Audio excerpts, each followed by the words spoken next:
Hey, good morning, everybody. Good to see everybody. Welcome to Monday morning coaching. Let's get into it, y'all.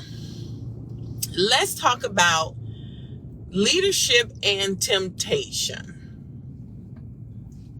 So, as Christians and as leaders, we have what I would like to call a double duty, or a double, what would I say? Spotlight on us. We're leaders and we're Christians. And most of us in this group are women, right? So I want to tell you, it was a story I talked about with my kids last week, and I want to share it with y'all. So there was this absolutely gorgeous queen in Greek mythology. Her name was Atalanta. And Atalanta not only was she the most beautiful woman in this particular Greek city, but she was also a very good runner. And so all the men would always want to run and race her, but she would win all the time because she was the fastest. She had a superpower in her that made her the fastest runner in this particular community. So one day, she got bored and tired of running and beating these men. It became boredom to her. And so she said, the next race we have, the man that wins will also be my husband.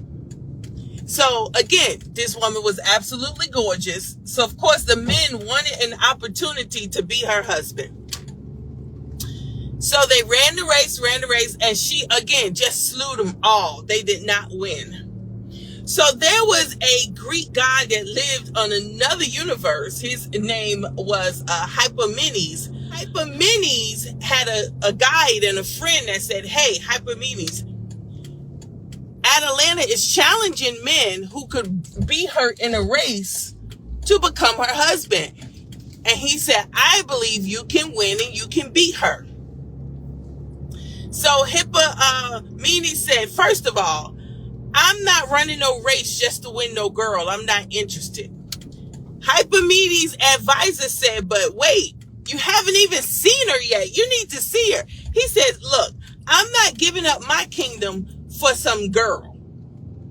So finally, his guides give him a picture of Atalanta, and he's blown away. Okay, so he wants to see her in person. He goes to Atalanta's kingdom and he sees how stunningly beautiful she is. And he decides, I am going to race her. I'm going to marry her. So Hypermenes and Atalanta, they race. Hypermenes takes some golden apples along the way. He knew he wasn't going to win, so he figured he'd take a snack with him while he's on the race. So they're running and they're racing, and Atalanta, as usual, is just beating him. So his tunic began to get heavy, and so he started getting rid of the golden apples. He started throwing them ahead of Atalanta. She sees one of the golden apples, and she stops in the middle of the race, picks up the golden apple, and just admires it. This beautiful, shiny apple is just, oh my God, it's the best thing she had ever seen. Hypermenes is shocked that she has stopped the race to admire his golden apple that he threw.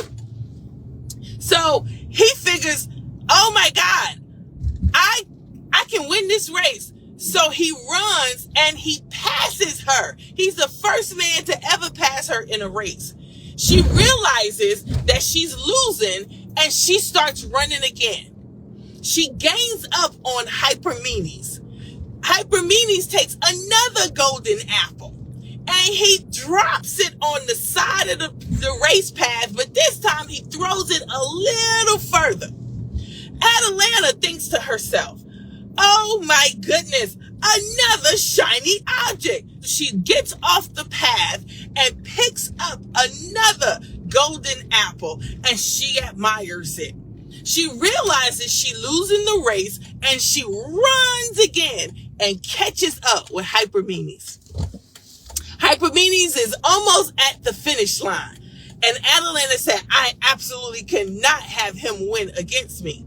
So Hypermenes throws another golden apple.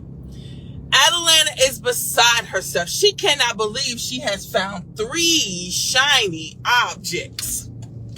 So what does she do? She stops. She picks up the 3rd golden apple. This time, Hypermenes threw it further across the racetrack.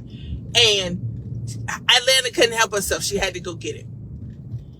Hypermenes runs across the finish line and the people are in shock.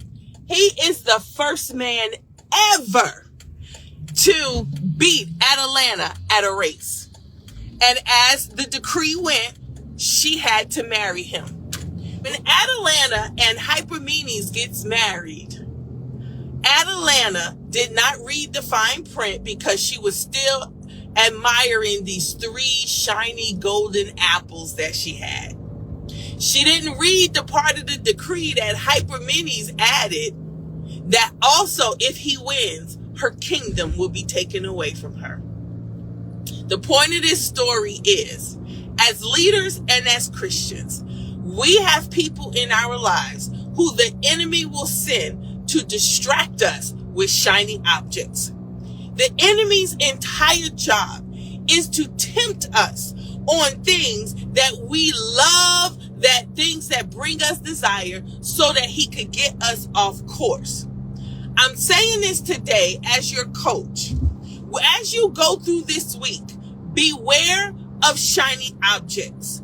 Beware of people who are going to tempt you with what the thing that you really want, the thing that you really desire, the thing that you truly think is going to make you satisfied in the temporary.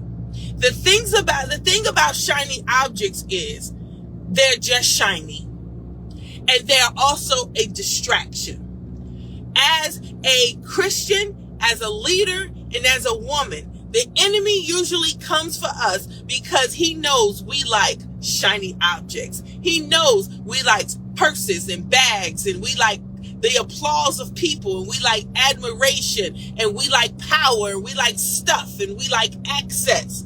But sometimes some of those things will cause you to give up the greater responsibility that you have, that of leading people and of managing your own queendom.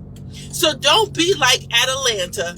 Be careful of the strength that you have to run the race, and for somebody to come and snatch your winnings away from you because you were so indulged and engaged in shiny objects. The thief comes to steal, to kill, and to destroy. But Jesus said, I have come that you may have a life and have it more abundantly. The Bible talks about that with every temptation, there's a way of escape. We are seeing leaders fall every day on the news. It's been happening for years, but it's really being magnified right now. Leaders are falling left and right, front and back, because of shiny objects and the power that temptation has on the flesh.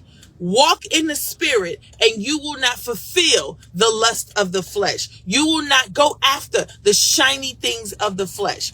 As you go through your week and as a leader, ask God to open up your eyes and help you discern what is his and what is a shiny object. I love y'all so much. Yield not to temptation. Go through this week and open up your eyes. Ask God for the gift of discerning of spirits so that you can decide what is being presented to you is from God, or what's being presented to you is of the enemy to get you off course. Shiny objects will get you in trouble. Don't be like Atalanta. I love y'all so much. Have a great week. Bye-bye.